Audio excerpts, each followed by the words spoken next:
Good morning, it's Jeff Christian. It's Friday, April 2nd, coming to you from New York. The markets are actually closed on a holiday or holy day right now, but given the state of the markets, we're in the office working away, as are, unfortunately, a lot of our contacts throughout the markets. These are busy times. I thought today we would sort of talk about silver update. Talk about what's happening in the markets, what's not happening in the markets, our expectation on prices, and some updates on some inventory data. Before I do that, I want to talk about our track record. In these videos, one of the nice things about it are the comments that people make after we've posted these videos. And somebody said, why are you always going short? Could you please explain that? And the answer is, well, we don't always go short. We go short, we go long. These are our intermediate term, 1, 2, 3 year outlook. Should you be long or short silver? Going back to December 1980, when I started, when I took over running the research department at J. Aron, which became CPM Group in 1986. And these are our, should you be long or short silver with a 2 to 3 year investment horizon since December 1980. And you could see from 1980 through 2000, we were back and forth. And about 68% of that time, I think, we were probably telling people, don't be long silver, be short.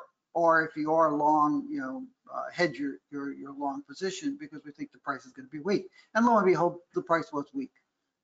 Despite what some people would say, we didn't cause it to be weak. We weren't part of a conspiracy for it to be weak. We saw it coming based on our macroeconomic outlook, our interest rates and financial market outlook, and our fundamental analysis of the real silver market, supply and demand, without a bunch of hooey put in there about investment demand and without a bunch of stuff about hedging causing spot supplies to increase and de-hedging to decrease it. Real silver market statistics, fundamental understanding of how the silver market works, and a pretty good top-down macroeconomic view of the state of the world in the 80s and 90s into the audience. November 2000, we said buy silver, and we kept that buy place recommendation in place until September of 2011. Actually, I stand corrected. We said sell at the end of April 2011, almost where we are today in 2021. And that had to do with something that I'll talk about a little bit later. We told people to not be long silver from the middle of 2011 until about 2019. About the middle of 2019, we issued a buy recommendation. So we tell people to go long and short. We always say that people don't pay us to be bullish, they pay us to be right. And they pay us to give them good advice as to how to maximize their capital appreciation in silver and how to protect themselves if they have financial exposure to silver because they're a producer, a smelter, a refiner, or a fabricator, or some other entity with a large financial exposure to gold or silver. So we don't always tell people to go short. We tell people to go long, we tell people to go short, we tell people to stand aside, we tell people to stay long, but by put options to protect themselves against downward price moves. We try to get it right, we try to make money. And the reason why we tell people to go short sometimes is because we're here to make money and to preserve capital for our clients and ourselves. And you do that in any financial market by being long and short. So turning to silver itself, and if I can, let's see here, I think I advanced a couple places more than I should have. Sorry about that. My machine is being uppity today. Just bear with me. How much silver do you want? The reality is that there's a lot of silver out there. Silver inventories on the Comex are at record levels. Silver inventories in London are at near record levels. They were at record levels at the early part of 2020. They came down. They started rising again this year. Now, let me back up a little bit. Our price expectations. Well, no, I won't talk about our price expectations until I give you the next chart. The reality is there's plenty of silver out there. You'll hear otherwise from people who don't quite understand what they're talking about. That is where we were. My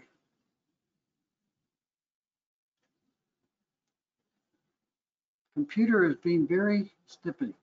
These charts, let me explain it. The top chart is March, April, and May 2011, when we approached the record price of $49.99 or whatever it was. It got close to $50 at the end of April. And I've talked about this before, and unfortunately, it keeps coming back like a bad penny. If you look at the period of April 2011, we had an enormous amount of open interest in the active Comex May silver futures contract. And the people who were short had to buy back those contracts. Well, they had to resolve their short position in the May contract one way or another. The three ways you can do it is you can deliver silver into your contract, which most people involved in futures don't do. Most people who are short are hedging long physical market positions, and they roll their shorts forward because they're not getting rid of their long physical position. And it's an ongoing process, sort of like life.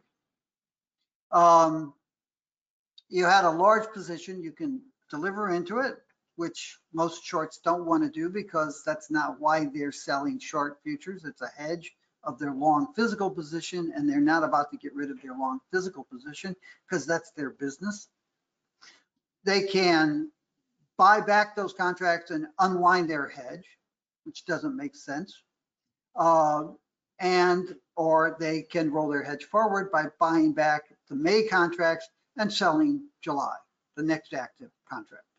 And if you go back to April of 2011, you saw the silver price rise sharply. That's the blue line there. It went from about $34 at the beginning of April up to about almost $50.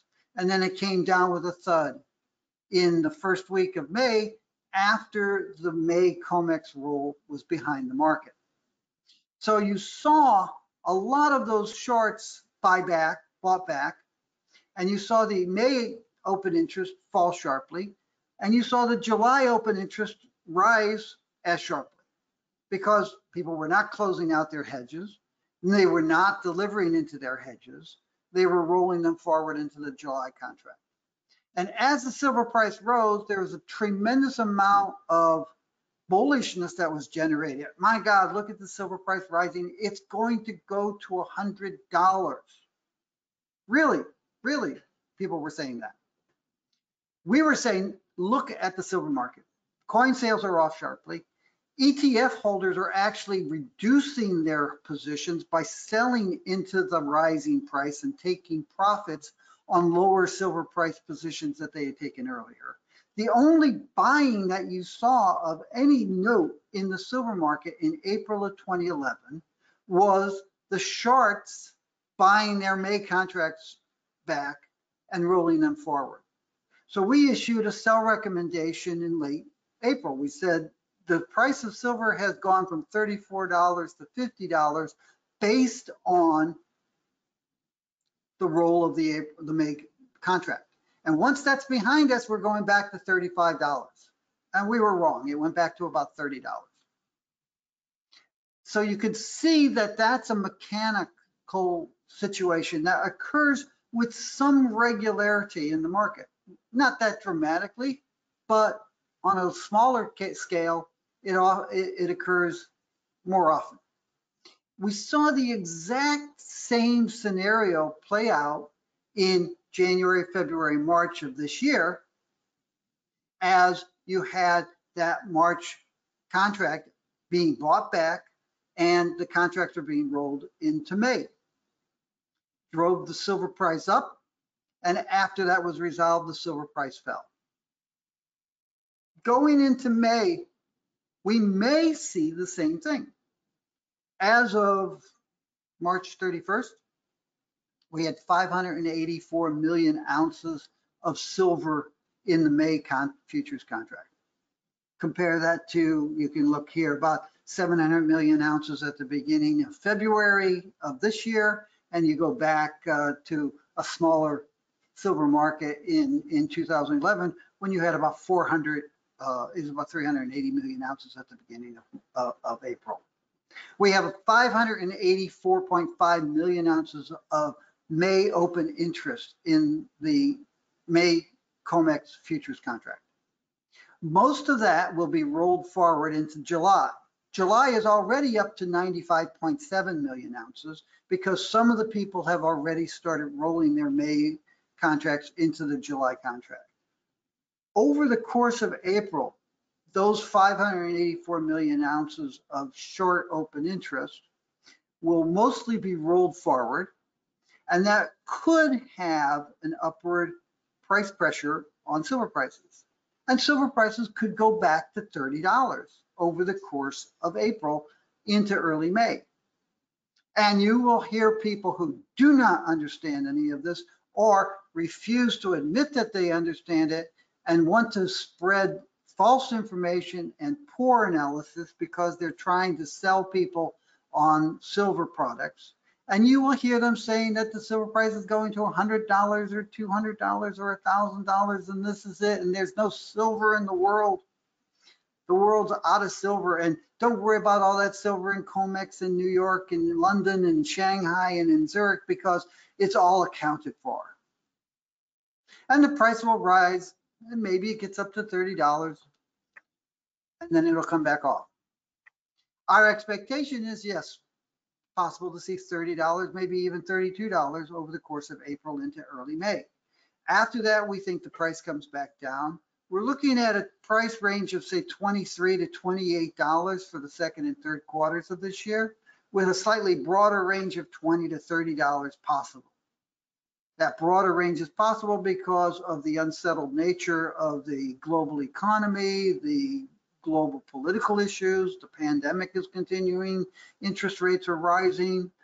There's a great deal of uncertainty across the economy, across financial markets. And you still have those guys trying to fool investors into getting overly bullish with silver predicated on nonsense. So we're looking for the price to sort of build a base in the second and third quarters. And then we're looking for the price of silver to start rising fourth quarter and into 2022. Three more charts. And, you know, it's funny because we're talking about using these charts and my colleagues were saying, haven't we beaten this to death? And I said, I thought we had, but it seems that some people either refuse to learn it or are not educable. So I'm afraid that we have to run through these charts yet once again. I'd rather talk about what's really important to the silver market, but as one of the Corleones said, they keep pulling me back. This is total open interest on the Comex versus inventories. And you could say, oh, well, you know, we have twice as much open interest as we do inventories, and the market's really tight, and a lot of those inventories are actually eligible but not registered. So, you know, there's going to be a squeeze in the market, and there's not going to be enough silver to be delivered, et cetera, et cetera, et cetera. And you can sort of see here, we also have a set of charts which are the ratios of these different factors that I'm going to show you. And you can see here that actually the ratio of open interest to inventories is probably about the same as it's always been, going all the way back into the 80s. And we have this data going back even further. More important, and we've said this over and over again, most of the people involved in the futures market don't want to buy silver, don't want to deliver silver through the futures market. They are there because they want exposure to silver prices, either as hedgers or as investors. So most of that open interest never, ever, ever gets delivered. The hedgers just roll it forward because it's a hedge of their physical long position. And the ratio, you know, it's like, you know, it's 5% or 1% of the open interest actually gets delivered. And those deliveries, you could probably barely see them on your screen. They're at a little blue bars at the bottom. So it's not the open interest relative to inventories that matters. It's the deliveries relative to open inventories that matter. And there you have a situation where you could see how really starting in early 2020, during the pandemic and the economic lockdown, you saw a surge of deliveries over 50 million ounces. But generally speaking, deliveries are much smaller. And one of the things that people don't seem to really be aware of, a delivery on a Comex futures contract is the delivery of a Comex futures contract. It's not the delivery of silver. You have to pay for it because you are taking delivery, you're taking ownership of the entire 5,000 ounces. And whereas you might have put up 10% or 15% margin to buy that futures contract, if you stand for delivery on delivery day or the next day, within the next 24 hours, you're supposed to either resell it, go short, or put up the money for 100% of the value of that bar. Which is one of the reasons why people who are interested in leveraged exposure to silver prices, but not taking delivery of physical silver, buy silver futures and not silver physical metal. So you, generally speaking, see a very small set of deliveries, but you have to understand those deliveries are delivery notices. And it's very interesting. One of the things that happens in the Comex that casual observers who don't know what they're talking about often miss is dealers, bullion banks, dealers, trading companies, merchants will, merchants. I saw someone who clearly didn't understand what a futures commission merchant was pontificating about the silver market on the internet a few weeks ago.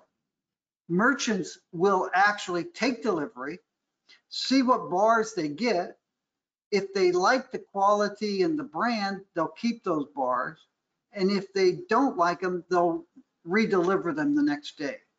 So when you look at issues and stops, delivery issue notices that the shorts say, okay, I'm short and I'm actually going to deliver metal. And then stops, there's this tremendous flow back and forth. And what that is people mining the Comex inventories for good quality silver that they can get a premium for, and redelivering the stuff that they don't necessarily want. So there's a lot of mechanics that go on that have to do with the buying and selling of physical metal and the hedging of those physical positions that a lot of folks just seem to miss. We issued our gold yearbook in March. Our silver yearbook comes out May 11th. There's a picture of the working cover. We haven't dropped on the sponsors and partners yet. Our platinum report comes out in July. You can go to our website, cpmgroup.com. You can order the books, pre-order the books, order last year's books. We have precious metals advisory monthly report. We have a base metals advisory report. We have all sorts of research. We provide consulting. We help clients with their asset management. We help other clients, industrials and commercials, with commodities management, hedging or materials management of their inventories. And then we provide investment banking advice on both the buy side and the sell side of the market. So we provide a lot of information that's hands-on. We do that because we understand the markets. And in doing that, it helps us understand the markets. And it also helps us see what the flows are at any given time. That's about it for today. We'll talk to you next week, and hopefully we'll talk about the real markets for gold and silver and maybe platinum group.